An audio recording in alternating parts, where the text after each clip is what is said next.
Señor, gracias te damos en esta tarde. Levanta tu mano al cielo, querido hermano, ahí donde estás, y dile eso simplemente al Señor. Gracias.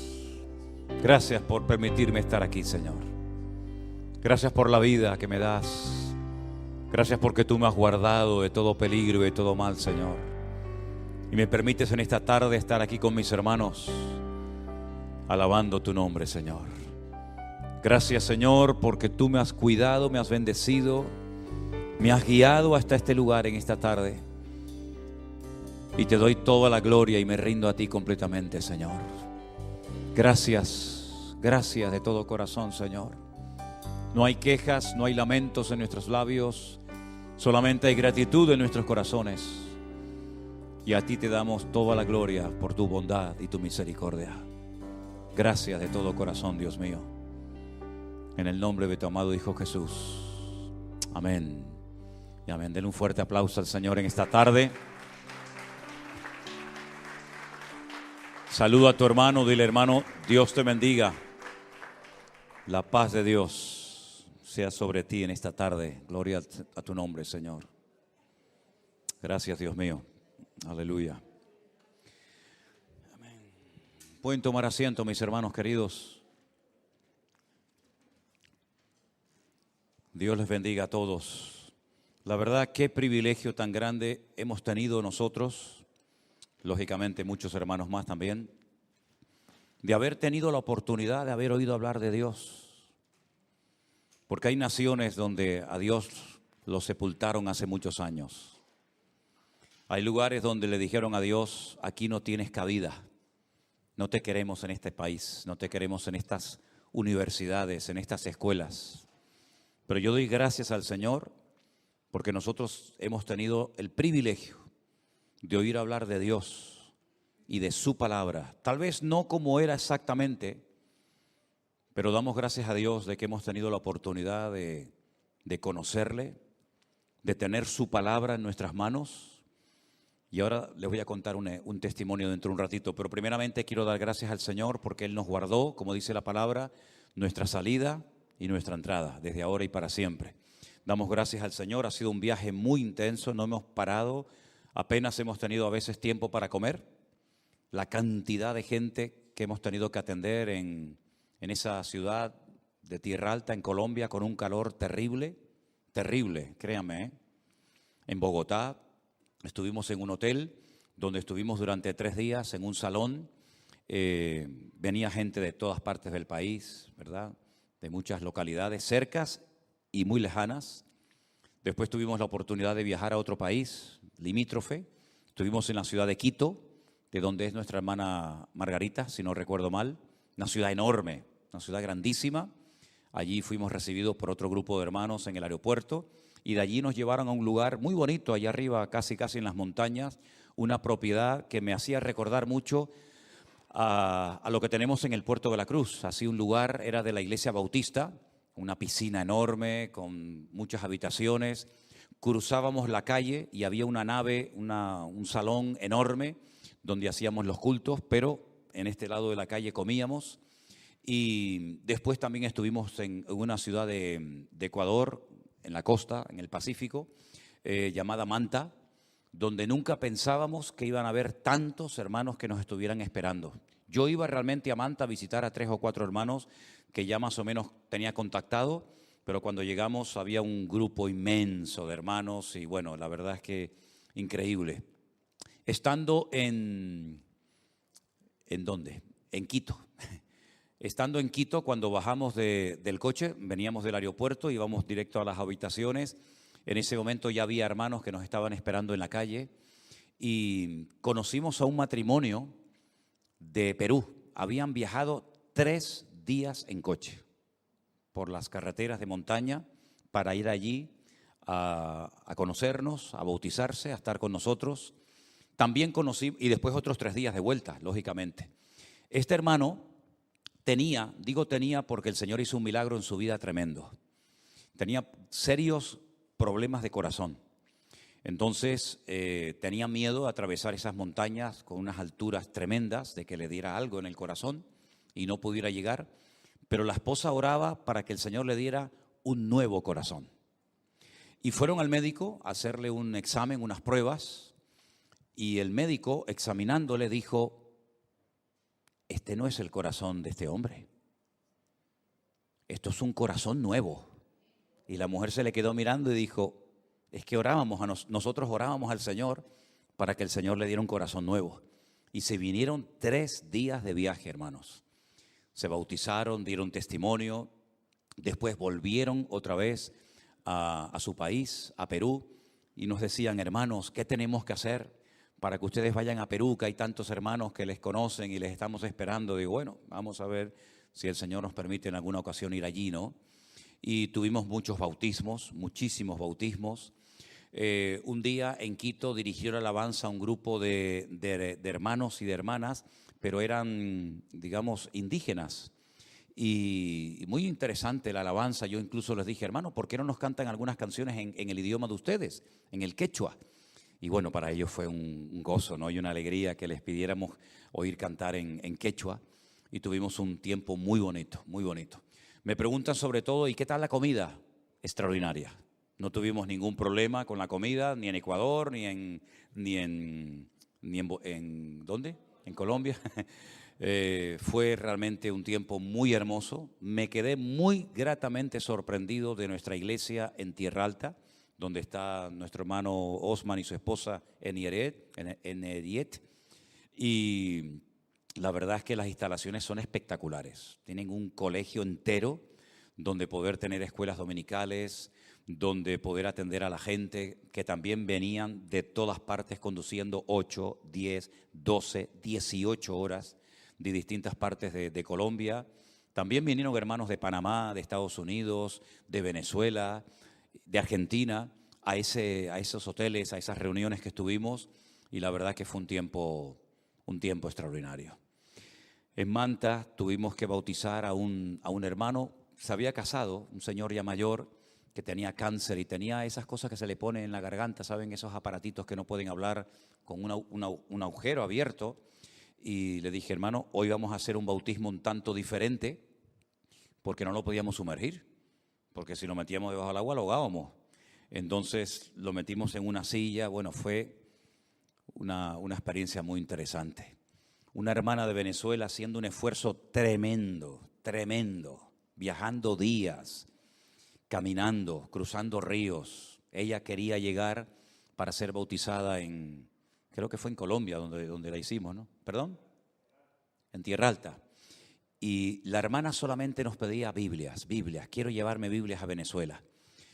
Nos decía que comprar una Biblia hoy por hoy en Venezuela es carísimo. La gente no tiene la capacidad de poder comprarlas. Y lo que los hermanos están haciendo son fotocopias. Pero las primeras fotocopias salen bien. Pero ya según se van haciendo copias, cada vez salen peor, ya no hay tinta. Y pudimos regalarle unas cuantas Biblias a esta hermana que vive en un pueblecito de Venezuela. ¿Te acuerdas cómo se llamaba?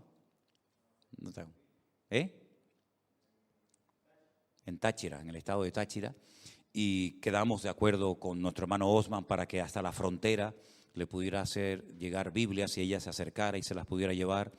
Venía para comprar unas medicinas, porque creo que tenía un hijo que tenía que ser rápidamente operado y no había medicinas ni nada, material quirúrgico en Venezuela, y tuvo que ir a Colombia. En fin, hermanos, nuestros hermanos en esas naciones necesitan mucho de nuestras oraciones. A veces nosotros no valoramos todo lo que tenemos, creemos que todo el mundo vive igual y nos equivocamos rotundamente. No todo el mundo vive igual. Hay gente que ora por el pan nuestro de cada día, ¿saben? Hay gente que no tiene tanta ropa como tú, ni tantos zapatos, ni tantas camisas, ni tantas cosas que a veces ni usas, ni sabes que las tienes. Pero siempre con agradecimiento, siempre con gratitud.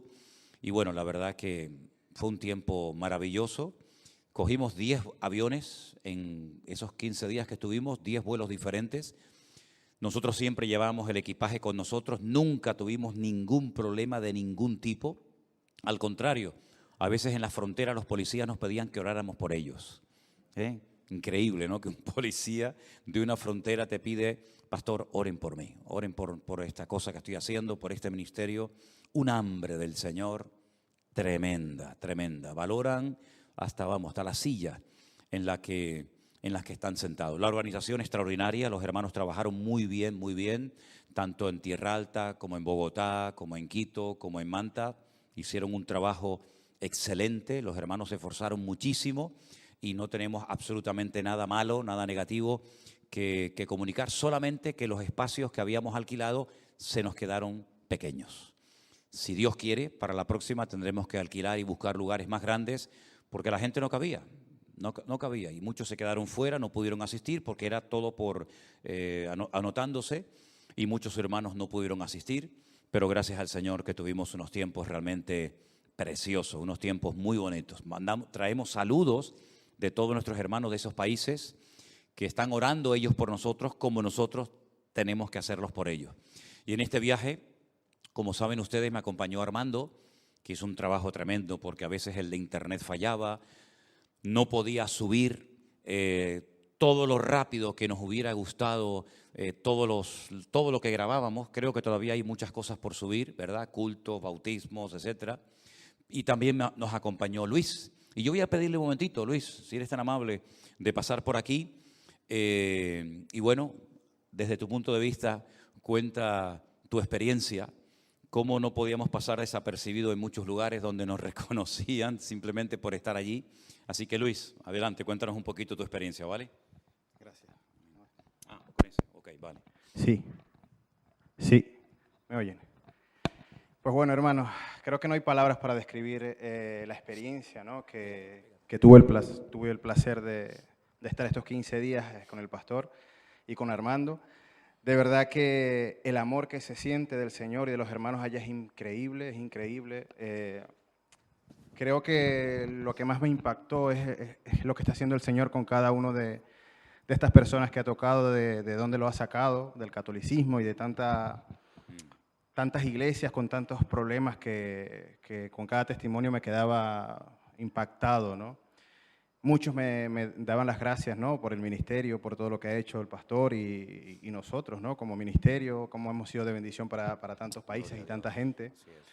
También me impresionó mucho cómo la gente me decía lo privilegiado que somos, hermanos, de tener esta iglesia, de tener estos pastores con sana doctrina.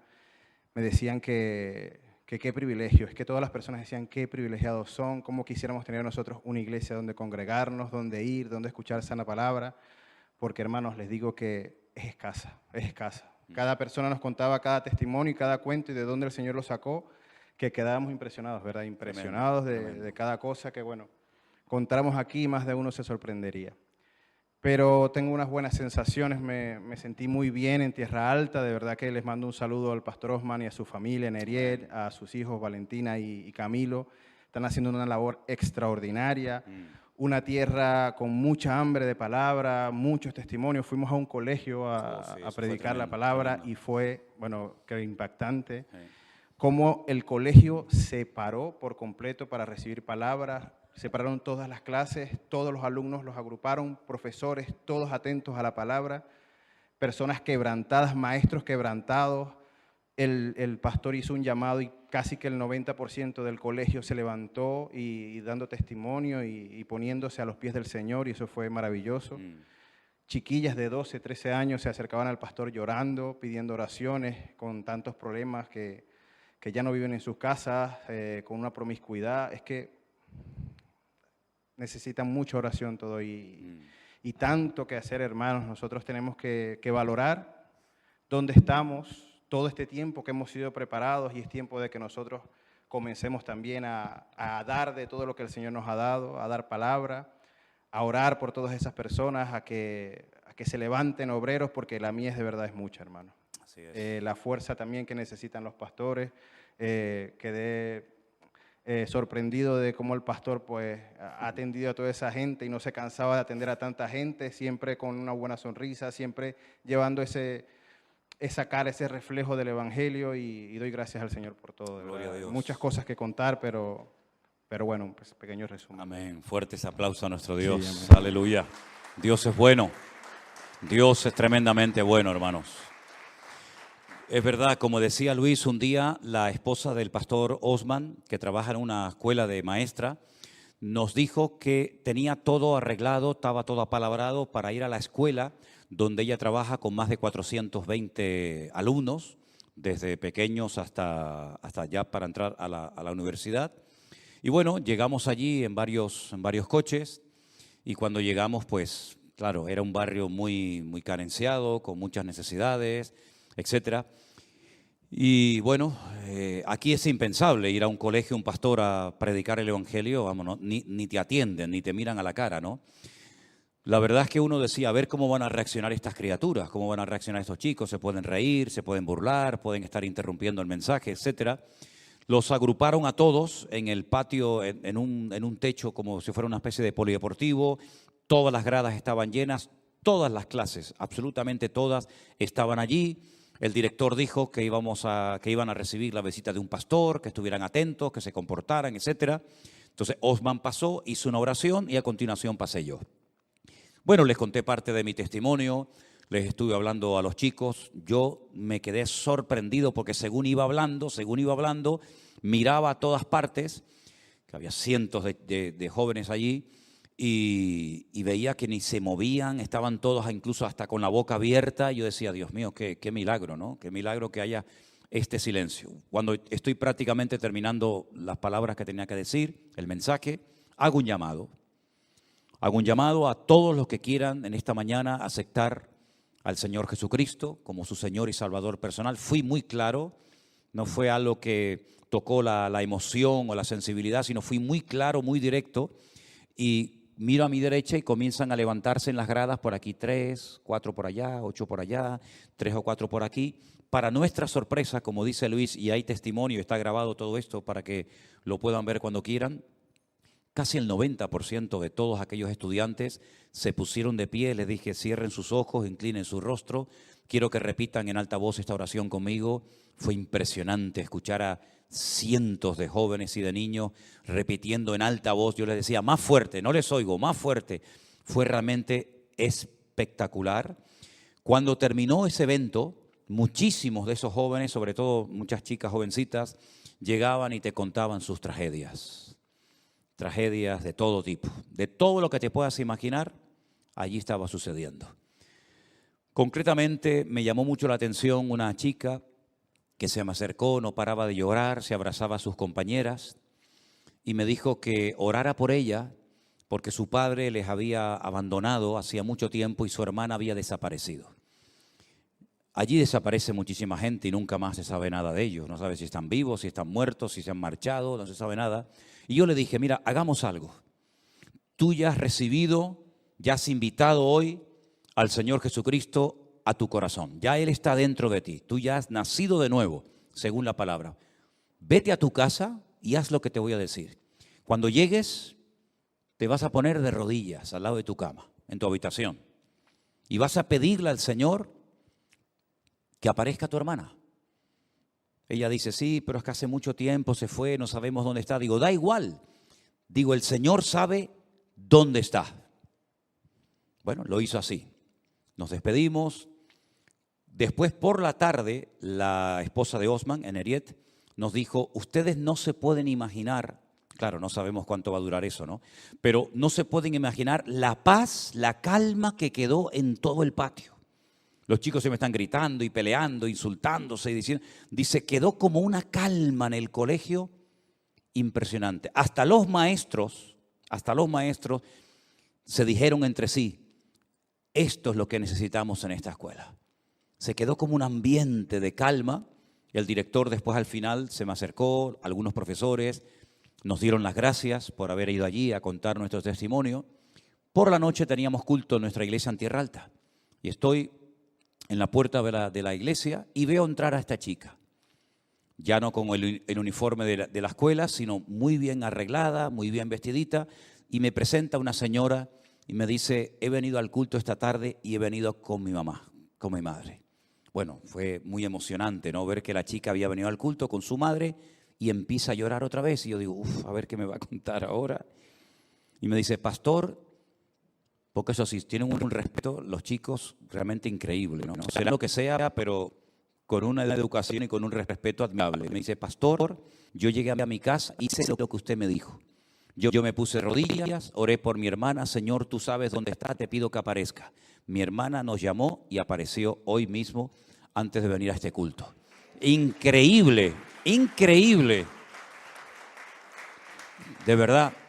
Y yo dije, esta experiencia, esta chica nunca la va a olvidar. Porque yo quería que ella y todos tuvieran ya sus propias experiencias. Una cosa es lo que te cuenta un señor, un pastor que viene de España, y otra cosa es lo que ellas viven en carne propia, ¿no?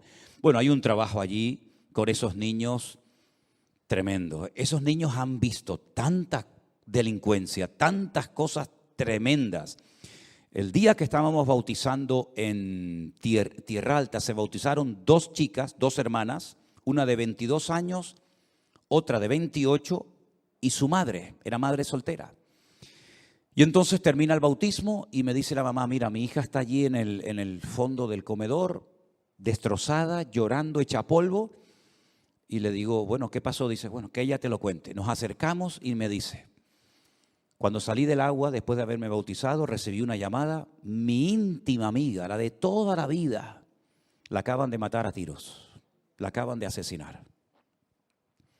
Resulta que estaba con la persona equivocada, en el día equivocado, y llegaron probablemente en un ajuste de cuentas y los mataron a tiros a los 2. Tanto al novio, de 30 y pico de años, como a ella. ¿Qué te parece? Esa es la realidad con la que conviven todos los días muchas personas en ese lugar. Y bueno, nosotros, gracias al Señor, en ningún momento sentimos sensación de peligro ni nada, caminamos por las calles y tal, no nos sentimos en ningún momento con miedo ni amenazados. Yo creo que eran tantas las oraciones y era tanta la gente que oraba por nosotros que en ningún momento nos sentimos con peligro, ni mucho menos. Pero hay que orar mucho por esas 2 naciones, hermanos. Muchísimo, muchísimo.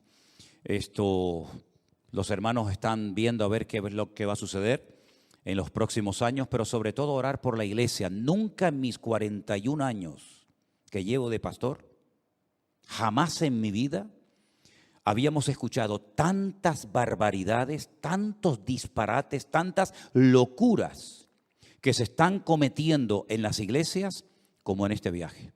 Hermanos, mira, hasta vergüenza me da contar algunas cosas en público, créame. La gente ha salido muy, muy herida de muchas congregaciones, iglesias donde entras de visita y si por casualidad tienes que salir por el horario, por el trabajo y tienes que levantarte y marchar, no te dejan salir. Y dice, oye, que me tengo que ir, es que se me va a escapar la guagua o tengo que ir a trabajar. Y dice, hasta que no se recoja la ofrenda y usted da de esta cantidad, usted aquí de la iglesia no puede salir. Y yo decía, pero ¿me están hablando en serio? Sí, pastor. Digo, mira, yo voy a una iglesia de esas. Y se me acerca uno y me dice, hasta que usted no pague el dinero, no sale. Digo, mira, te lo voy a decir clarito. O te quitas de en medio o te quito. Cosas como esa, de ahí para arriba. Gente herida, gente lastimada, gente desilusionada, gente arruinada. Conocimos a una hermana, me viene a la mente ahora, una hermana que trabajó 4 años en la iglesia y en la casa del pastor. Ella hacía todo, le hacía la comida a los pastores, limpiaba la iglesia, limpiaba los coches, absolutamente todo. Y su marido también. Y entonces se me da por preguntarle, hermanos, pero una pregunta, 4 años trabajando tú y tu marido sin ningún tipo de ayuda, de ningún tipo de detalle. Y digo, ¿y de qué vivían ustedes? ¿Cómo vivían? Dice, bueno, fuimos vendiendo una cosa, fuimos vendiendo una otra, hasta que ya nos arruinamos y perdimos todo y nos vimos en la calle. Para colmo, quedó embarazada y entonces llegó el pastor y le dijo, bueno, así como estás ya no me sirves para trabajar, así que cojan y váyanse de la iglesia. Y yo escuchábamos aquello, claro, al principio nos chocaba porque nosotros nunca hemos vivido eso. Ni yo ni ninguno de ustedes. Y cuando escuchábamos a uno y a otro y al otro y al otro, yo decía, Dios mío, ¿pero qué ha pasado? ¿Qué ha pasado con tu pueblo que se ha corrompido de una manera terrible y pecados se cometen en las iglesias peor que en el mundo, peor que en la calle, ¿no?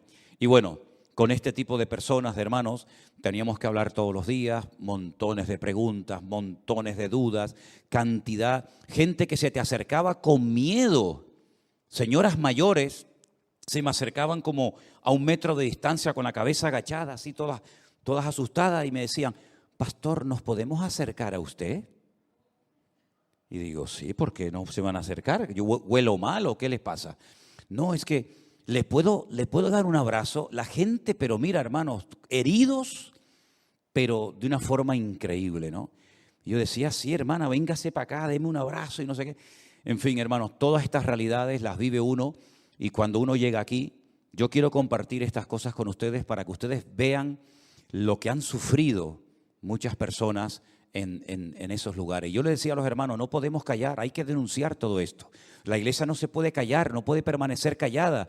Y a raíz de todo lo que vimos y escuchamos, yo quisiera leerles un versículo en esta tarde que para mí es la clave de muchas de las cosas que han ocurrido en el pasado y que siguen ocurriendo. Pero antes vamos a orar. Cierra tus ojos un momentito ahí donde estás y vamos a orar al Señor y pedir que en esta tarde estos versículos que yo voy a compartir con ustedes pues nos sirvan a nosotros para fortalecernos en la fe y para valorar nuestra relación con el Señor desde este punto de vista, ¿sí? Señor, te damos muchas gracias por este privilegio, esta maravillosa oportunidad que nos das un día más para poder reunirnos en este lugar sabiendo que tú estás aquí con nosotros. Bendice, Señor, a todos nuestros hermanos que no solamente están aquí, sino en sus hogares, en muchos lugares, viéndonos con sus corazones atentos, abiertos, para recibir tu palabra, para ese ánimo, esa fortaleza que solamente tú nos puedes dar. Hoy la podamos recibir para seguir adelante en tus caminos. Te damos gracias por todo, Dios mío, en el nombre de Jesús. Amén y amén. Acostúmbrense a venir a la iglesia con sus Biblias, por favor. Por favor. En mi época todos los cristianos venían con Biblia a la iglesia. Yo sé que se han puesto de moda las tablets y los teléfonos y todo eso está muy bien, pero sería muy bueno que volviéramos a recuperar aquella costumbre que yo por lo menos nunca he perdido, de venir a la iglesia con su Biblia. ¿Lo van a hacer? No me digan amén y después no lo hagan. ¿Lo van a hacer? Ok.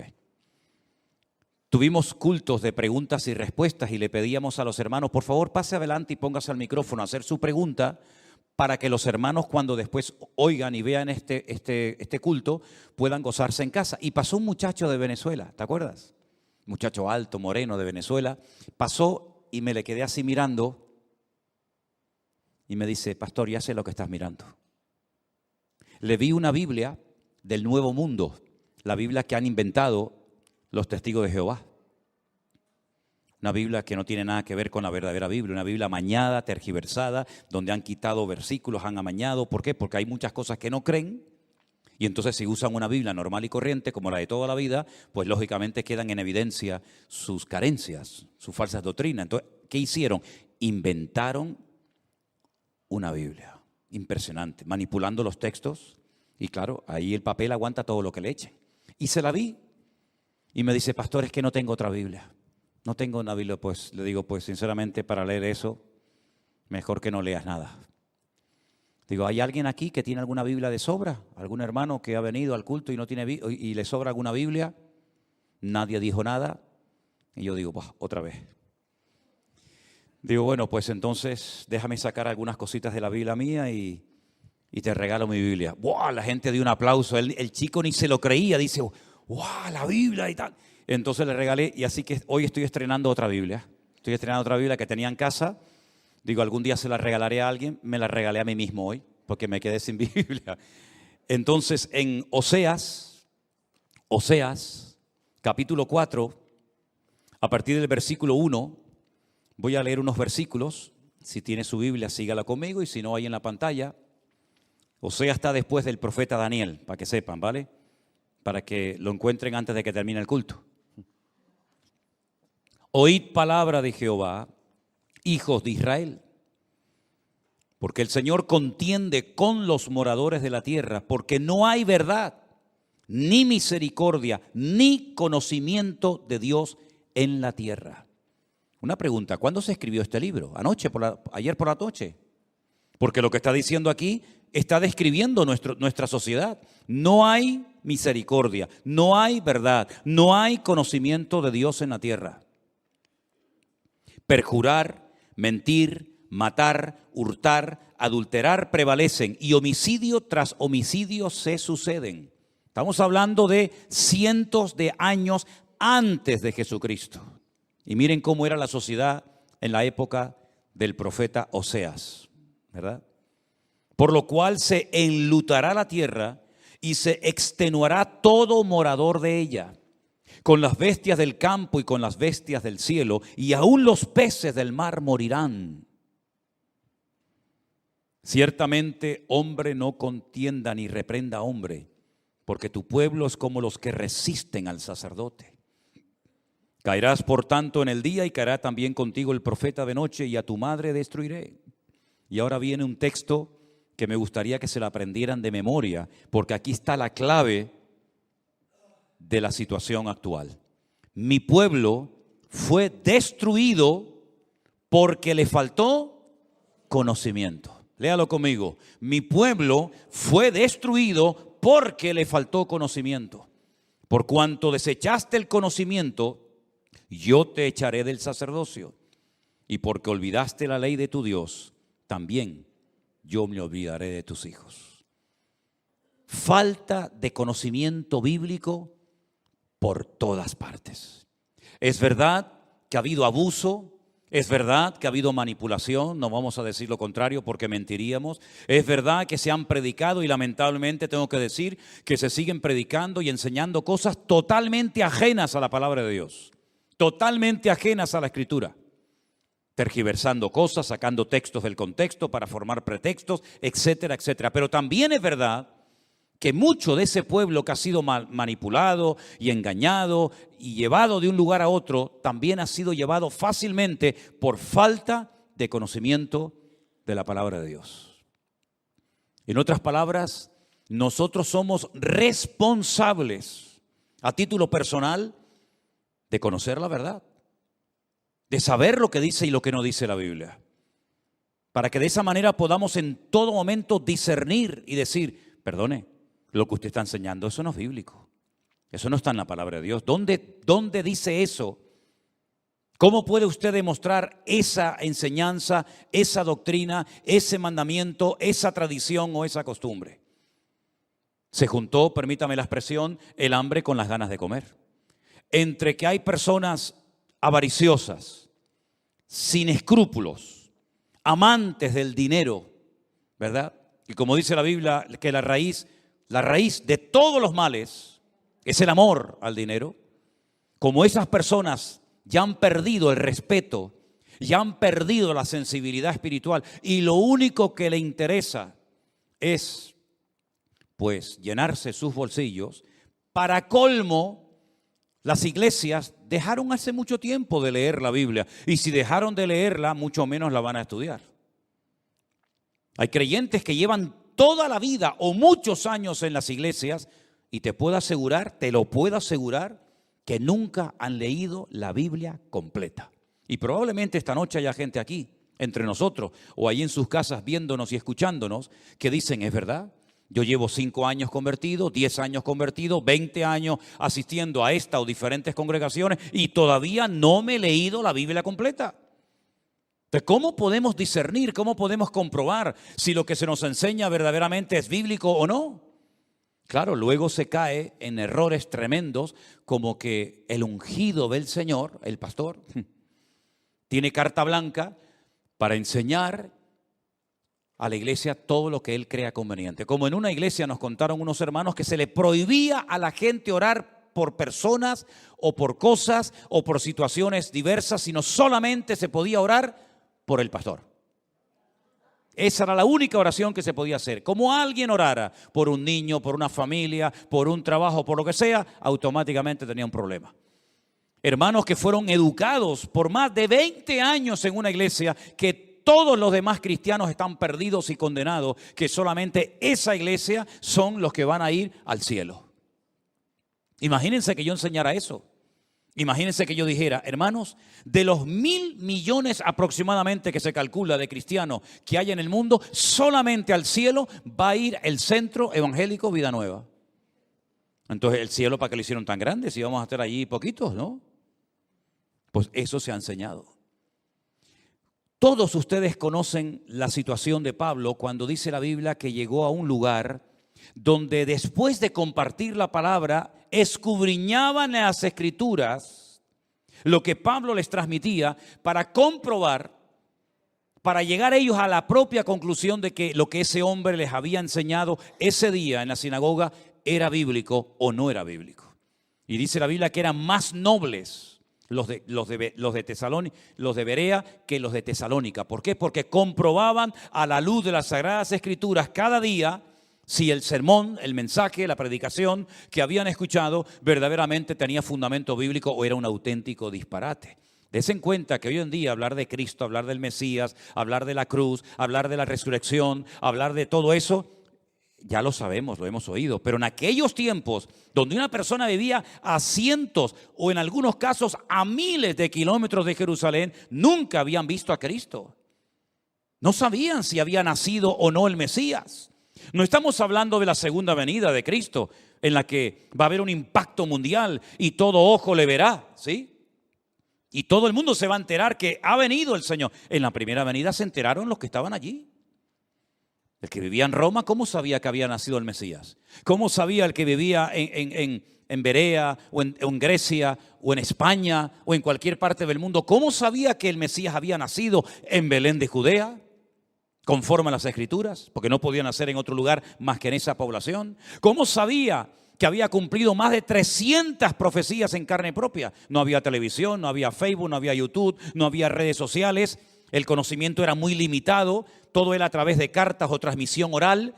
Claro, cuando Pablo llega a una sinagoga de judíos, por ejemplo en Berea, en Tesalónica, en Roma, donde fuera, y dice, hermanos, vengo con un mensaje fresco que les va a transformar la vida. Y la gente decía, ¿y qué mensaje es ese? Que el Mesías nació en Belén de Judea. ¿Sí? Ellos no lo sabían. Ellos no lo habían oído en la vida. Y ahora vienen estos hombres y nos dicen que el Mesías ha nacido en Belén de Judea. Y que ha muerto en una cruz. Y que ha resucitado al tercer día. Claro, ellos decían, pero bueno, ¿dónde dice que tenía que nacer el Mesías? Y lo comprobaban, efectivamente, en Belén de Judea. Y tenía que morir, sí, lo decía el profeta Isaías en el capítulo 53, y que tenía que resucitar. Es decir, todo era por cartas o por transmisión oral. Y entonces ellos no se fiaban de que aquellas profecías que habían estado dormidas durante siglos ya se habían cumplido. Y gracias a que Pablo fue allí, se lo comentó y los hermanos dijeron, oye, pues esto es verdad. Y además de todo eso, la experiencia personal, amén, hermanos, que uno puede llegar a tener con Cristo. Porque yo te puedo explicar horas todo lo que se cumplió en la vida de Cristo y al final decir, qué interesante, ¿no?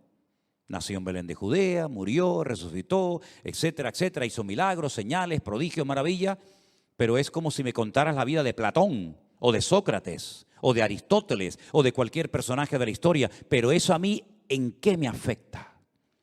¿Eso a mí de qué me sirve? Bueno, todo eso te lleva a tener tu propia experiencia y tu propio encuentro con el Señor Jesucristo. Porque si no sales por esa puerta, te llevas un conocimiento interesante, diferente, pero si tú no tienes tu propio encuentro con Cristo, todo eso, ¿de qué te sirve? ¿Me explico, hermanos?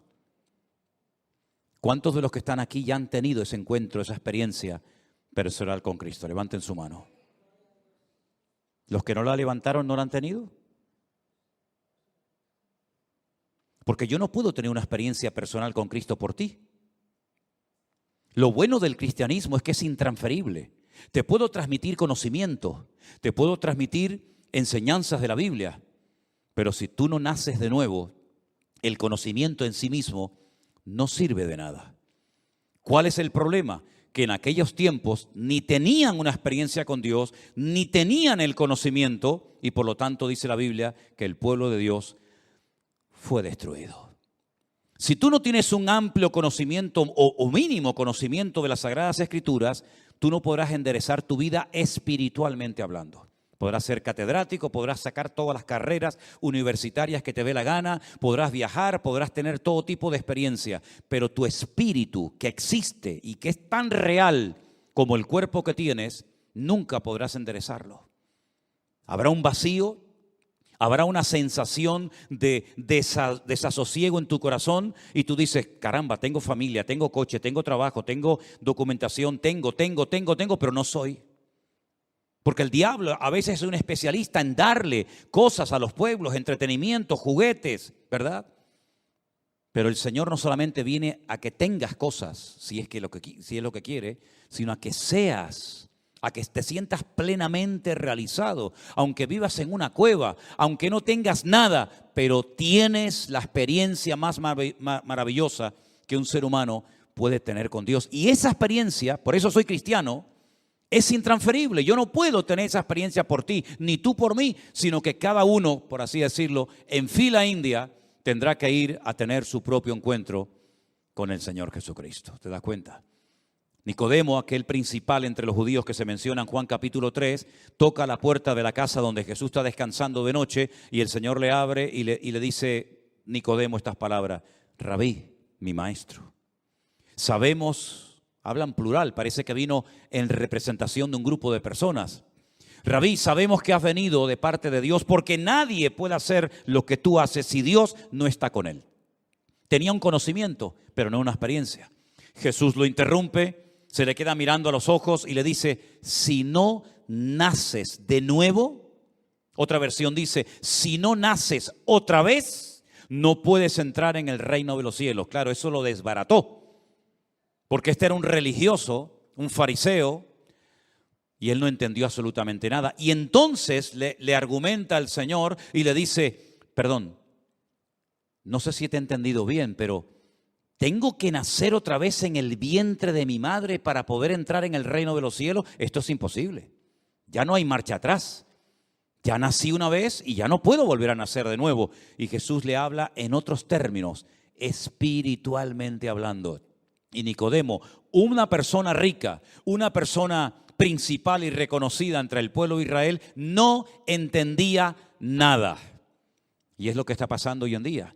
Te puedes sentar con una persona y hablas de política, hablas de fútbol, hablas de lo que tú quieras. En el momento en el que tocas el tema bíblico, el tema de la palabra de Dios, de la figura de Cristo, o se ponen en guardia y dicen, uy, cuidado, o simplemente tienen que reconocer que no tienen ni idea porque han sido víctimas de una falta de enseñanza y de conocimiento de lo más importante que puedes oír en esta vida, que es acerca de tu Creador, de cómo se humanó y vino a este mundo a morir en una cruz por ti. Claro, por ahí se enseña que fue el hombre el que inventó la idea de Dios. En su arrogancia y en su soberbia comienzan a inventarse todo tipo de teorías y todo tipo de historias tratando de decir que bueno, que todo esto es producto de la casualidad, que Dios no existe, que Dios es el opio de los pueblos, que la religión embrutece a la persona, etcétera, etcétera. Y solamente digo una cosa, ¿cuáles son los países más prósperos de la tierra? Dígame, ¿cuáles son los países más ricos del mundo? Los países que se abrieron a la idea de Dios o al concepto de Dios. Los países que tienen la Biblia como base de su escritura, vayan por ejemplo a Dinamarca, a Noruega, a Finlandia, a Alemania, a Inglaterra en su época. Países ricos, personas inteligentes, personas cultas. Vayan a los países, al que quieran, que le han dado las espaldas a Dios. Dígame cómo están. Dígame cómo están las naciones que dijeron Dios no existe, los cristianos son un peligro, la Biblia es una manipulación, es una mentira, es un invento. Dígame cómo están esas naciones. Si yo no fuera cristiano, sino simplemente un hombre que buscara información o fuera puramente objetivo y dijera, bueno, voy a recorrerme el mundo, 15 o 20 naciones y decir, bueno, voy a ir por esta línea, voy a ir por esta línea y voy a ver cuál ha sido el resultado de haber enseñado la palabra de Dios, de haber inculcado los principios morales y espirituales que están en la Escritura y voy a comparar quién los puso en práctica y cómo viven y cómo están y voy a comparar cómo viven y cómo están las naciones que le han dicho a Dios, aquí no entras, Aquí no eres bien recibido. Bueno, no hay que ser muy inteligente, ¿no? Sin necesidad de mencionar. Pero la palabra de Dios nos enseña que las personas por falta de conocimiento de Dios al final se autodestruyen. Y tú dices, hay países que no han tenido una guerra. Europa ha tenido las 2 guerras más grandes de la historia de la humanidad y se ha levantado 2 veces. Pero hay naciones que no han sido atacadas por ningún imperio. Hay naciones que no han sido atacadas por ningún país opresor, pero ellas mismas se han caído como un castillo de naipes. Ellas mismas se han destruido. Y tú dices, bueno, ¿quién nos atacó a nosotros? ¿Quién nos atacó? No nos atacó nadie. ¿Y por qué estamos tan mal cuando tenemos esto, tenemos aquello, tenemos? ¿Y cómo es posible que teniendo tanto, vivamos como miserables? Cuando se le da la espalda a Dios, las consecuencias a corto y a largo plazo son terribles. Y generalmente las pagan los de abajo, porque los de arriba ya tienen su vida cubierta para las próximas 20 generaciones. Siempre es lo mismo. La historia se repite, pero el hombre no tiene memoria, ¿verdad? Nos olvidamos de que si no aprendemos de los errores que otros cometieron, volveremos a cometerlos también nosotros. Y estamos viendo cómo Europa, renunciando a sus valores, cada vez se acerca más al precipicio. Y lo estamos viendo en América Latina, mis queridos hermanos. Las naciones más ricas, con más recursos naturales del mundo, están totalmente pasándolo muy mal. Y la gente solamente piensa en una cosa, largarme de aquí cuanto antes y buscarme un futuro, buscarme otro lugar, buscarme otro sitio. ¿Por qué? Porque como no tienen a Dios, tienen que buscar otro sitio. Pero vayas a donde vayas, si tú no tienes tu experiencia personal con Dios, tendrás un buen trabajo, no te digo que no. Y tendrás casa, y tendrás coche, y tendrás ropa, y tendrás lo que tú quieras. Pero si no tienes a Dios, volverás a sentirte solo, vacío, y diciendo, ahora que lo tengo todo, ahora me siento igual o peor que antes. Hay una historia en el Nuevo Testamento que me gustaría volver a leerla. Se ha leído muchas veces desde este mismo púlpito. Es la historia de una mujer. A lo mejor te puedes sentir un poquito identificada con ella. Vamos a poner ahí en la pantalla la lectura de Lucas 13. Es una mujer religiosa, pero la religión no le servía de nada. Porque la religión, eso sí es verdad, ¿eh? La religión es un invento del hombre. Dios no es el diseñador de ninguna religión. La religión es una atadura, religa, reluga, relegare, dice en latín. Es una atadura. Unas dicen blanco, otras dicen negro, unas dicen hay que hacer esto, otras dicen no hay que hacer aquello. Y entonces cuenta la historia en Lucas 13:10, la historia de una mujer que dice que Jesús enseñaba en una sinagoga, en un lugar de culto, en el día de reposo, era un día sábado. Y había allí una mujer que desde hacía, ¿cuánto? 18 años. 18 años tenía espíritu de enfermedad y andaba como encorvada. ¿Y qué dice Lucas como detalle significativo? Que de ninguna manera se podía enderezar. Lucas era un médico y probablemente también era abogado. Y él es el único que relata en este evangelio la situación de esta pobre mujer. 18 años sufriendo, miembro fiel de una sinagoga judía, pero dice que de ninguna manera se podía enderezar. Probablemente lo intentó, probablemente fue a médicos, probablemente fue a todos los lugares de la época. De ninguna manera se podía enderezar. Pero hay una cosa muy significativa en el verso 12. Cuando Jesús la vio, la llamó y le dijo. Fíjate, lo primero que hace Jesús es que la observa, sabe dónde está. Y dicho sea de paso, por si no lo sabía, yo creo que la mayoría lo sabéis. Las sinagogas hasta el día de hoy no son como nosotros aquí, que yo veo hombres, mujeres, niños, todos juntos. En las sinagogas no, ¿eh? Las sinagogas las mujeres están o en el piso de arriba o detrás de unas cortinas, de unas celosías, detrás de un muro. No es como nosotros hoy en día. Es imposible que un hombre vea detrás de unas cortinas a una mujer, pero Dios dice que Jesús la vio. Y la llamó y le dijo, mujer, eres libre de tu enfermedad. ¿Cuánto se ha hablado de la libertad, verdad? Cuántas canciones, cuántas manifestaciones, cuántas pancartas, cuántas guerras, cuántas cosas se han hecho en nombre de la libertad y no viene la libertad por ninguna parte. Cuando Jesús la vio, la llamó y le dijo: mujer, eres libre de tu enfermedad. Pone las manos sobre ella, se endereza y glorifica a Dios. Pero no dice que no se podía enderezar. Lo que es imposible para el hombre es posible para Dios.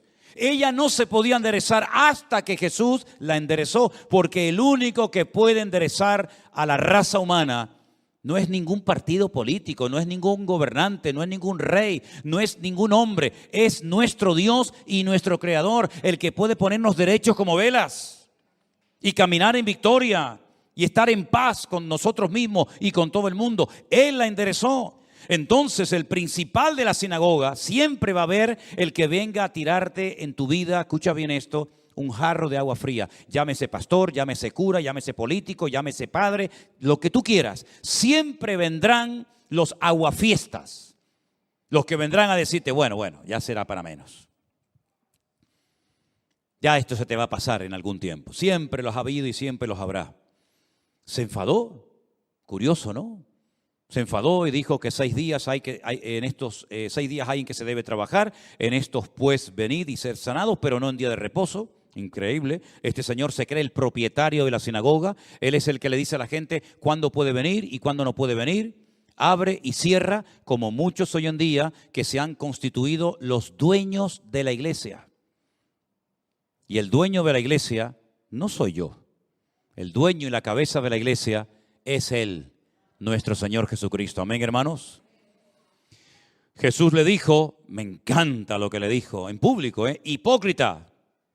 Fuerte, hipócrita. Y esto lo tuvo que decir en altavoz porque si no, no sé cómo Lucas se va a enterar. Cada uno de vosotros no desata en el día de reposo su buey o su asno y lo lleva a beber. Sí. Y a esta hija de Abraham que Satanás había atado por 18 años, ¿no se le debía de desatar de esta ligadura en el día de reposo? Al decir él estas cosas se avergonzaban todos sus adversarios, pero todo el pueblo se regocijaba por todas las cosas gloriosas hechas por él. Es decir, el principal de la sinagoga, vamos a decir el equivalente al pastor, para que nos entendamos, cierra la puerta y le dice a la gente, esto aquí no. Milagritos, etcétera, etcétera, se acabó. La gente se glorifica al Señor porque la gente tiene hambre de conocer verdaderamente la verdad. La gente está harta de mentiras, ya no le creen.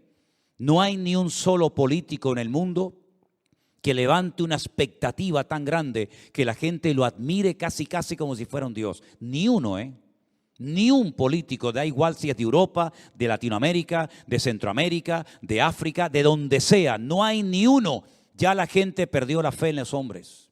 Ya la gente perdió la fe en las instituciones. Le ha fallado todo: el capitalismo, el socialismo, el marxismo, el comunismo. Todos los ismos le han fallado al hombre. Y al final del camino, el Señor Jesucristo dice, yo todavía puedo enderezar tu país. Yo todavía sí me dejan, porque eso sí, Dios no se mete donde no lo llaman. Dios es un caballero. Y si a Dios no lo quieren, tú no te preocupes que Él no te va a molestar. Él se va a otro lugar donde le reciban con los brazos abiertos. Por eso nosotros hemos sido enderezados espiritualmente hablando. Por eso nosotros hemos cambiado, no porque seamos mejor que nadie, Dios nos libre, sino porque yo le dije a Dios, yo no sé si tú existes. Esa fue mi oración. Yo no sé si es verdad todo esto, pero si tú existes, endereza y cambia mi vida. Y esa oración se la hice al Señor con 17 años. Y como ustedes contemplarán, ya los 17 años pasaron hace muchos años. Cumplo dentro de unos días 61. Y ha sido la mejor oración y decisión que he tomado en toda mi vida. Haber recibido a Cristo como mi Señor y Salvador personal me transformó, me cambió. Claro, después viene el conocimiento. Yo era un ignorante, yo no había leído en mi vida la Biblia ni nada. Después viene el conocimiento que te da madurez, aumenta tu fe, te da estabilidad, logras superar traumas complejos, ataduras, mentiras, tradiciones, y ese conocimiento te va dando una base y una estabilidad para que tú puedas soportar críticas, calumnias, mentiras, pruebas, ataques de toda índole. El conocimiento es la base, pero solamente el conocimiento no es suficiente. El conocimiento es importante y necesario. Pero la experiencia personal con Cristo es lo que tú vas a poder demostrarte a ti mismo y a los demás. Tal vez yo no he leído la Biblia completa, hermano. Yo no sé muchos versículos de la Biblia de memoria, pero yo sé que mi Señor está conmigo. Lo sienta o no lo sienta. Porque no nos engañemos, hermanos. Hay días que uno siente al Señor como si estuviera al lado de uno, ¿sí o no? Pero ¿verdad que hay días que parece que no está? Y lo hace a propósito, para que aprendas a vivir no por emociones y no por sentimientos, porque el justo por la fe vivirá en el Señor. ¿Cuántos dicen amén? Cierra tus ojos ahí donde estás. Reflexiona en esto que has oído esta noche. ¿Tienes un encuentro y una experiencia personal con el Señor? De nada sirve simplemente el conocimiento si no trasladas la teoría a la práctica. Y eso es lo que el Señor vino a traer. Enseñarle al pueblo, al mundo, a no solamente tener un amplio y vasto conocimiento de las Sagradas Escrituras, sino a caminar con Él en una relación íntima y personal con Él cada día. Te damos muchas gracias, Señor, por tu paciencia. Gracias por tu palabra, gracias por tu misericordia, gracias por tantas cosas que nos faltaría el tiempo, Señor. Pero te pido en esta noche, Señor, que tú nos ayudes a crecer en fe, a estar cada día más cerca de tu corazón y que tú nos ayudes a ser luz y sal en todas partes donde vayamos. Que no guardemos silencio, porque el silencio, Señor, nos hace copartícipes. Queremos hablar las verdades y proclamar las virtudes de aquel que nos llamó de las tinieblas a su luz admirable. Ponemos nuestra vida en tus manos y te damos gracias por todo. En el nombre bendito de Jesús. Amén y amén. Queridos hermanos, que el Señor les bendiga. Teníamos un viaje pendiente hace mucho tiempo con un grupo de hermanos que querían ir a Israel. Estamos saliendo, Dios mediante, el día sábado por la tarde, y ya a partir de la próxima semana, las próximas veces que nos veamos en los devocionales y todo, lo vamos a hacer desde Jerusalén, desde Israel. Es la primera vez en 17 años que viajo a Israel en el día más sagrado del calendario judío. Separa todo el país, todo, coches, aviones, barcos, trabajos, colegios. Es el famoso día del Yom Kippur, el día del perdón, cuando el sumo sacerdote entraba a la presencia del Señor en el lugar santísimo. Ese día nos toca este año estar allí. Estaremos orando por ustedes, venimos en una semana, y ustedes, por supuesto, estarán orando por nosotros. Amén, hermanos. Nuevamente me acompaña Armando, que al final me va a coger manía Sonia de tantas veces que me lo llevo, porque pasa más días conmigo que con la mujer, pero viene a grabar lo que vamos a estar haciendo allí. Voy con Elena, gracias al Señor.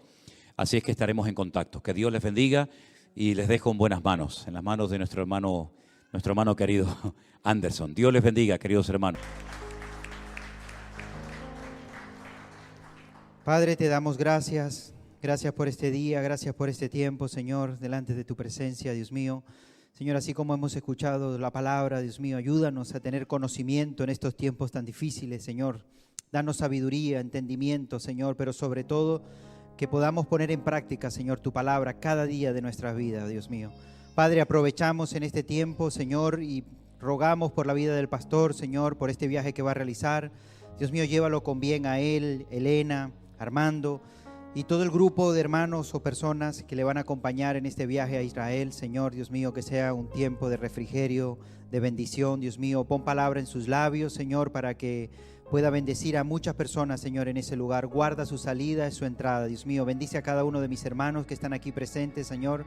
Llévalos con bien, Señor, a sus hogares, Dios mío. Y gracias por este tiempo delante de ti, Señor. Lo dejamos todo delante de ti, en el nombre de Jesús. Amén y amén.